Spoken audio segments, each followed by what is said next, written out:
Hey, one more for you. So this is the net stable funding ratio would have made things worse, not better. So why adopt it? September 15th, 2020. Some douchebag was writing about how the NSFR is basically a bullet to the banking industry, how it would make no sense to implement this. However, it was designed after the financial crisis. They put it for public comment on April 6th, on 2016. So get this straight. This was designed to help after the financial crisis, right? Wasn't even put up for comment until April 2016. And as the date of this article, was still not implemented.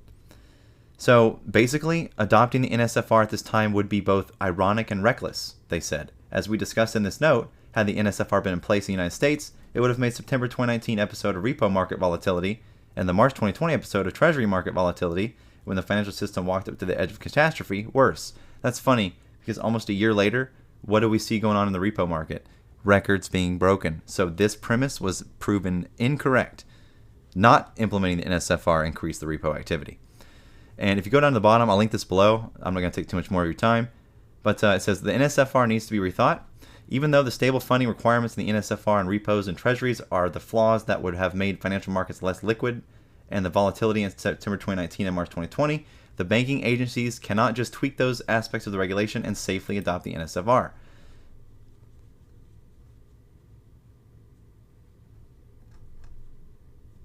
It seems certain that the effect of the NSFR adoption over the long term will be to cause banks to increase further the shares of their assets that are unproductive government securities.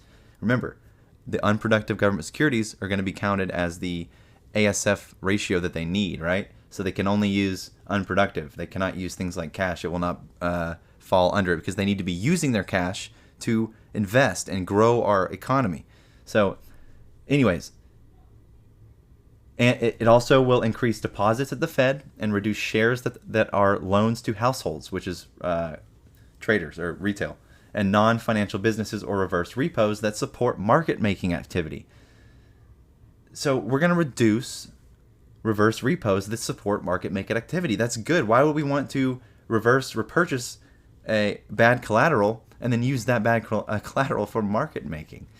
And then they say that seems like an odd choice in the middle of an episode of market stress that has demonstrated that banks have ample liquid assets on their books, that lending to households and businesses is critical for bridging the pandemic disruption, and that market-making activity has been so disadvantaged and therefore de-emphasized that the Federal Reserve has had to intervene as buyer of last resort across all fixed income markets from repo to municipals to corporate debt. Sometimes what happens in Basel should stay in Basel.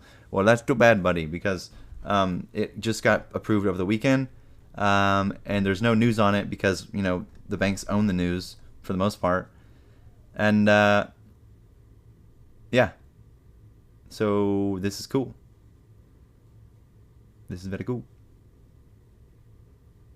So, yeah.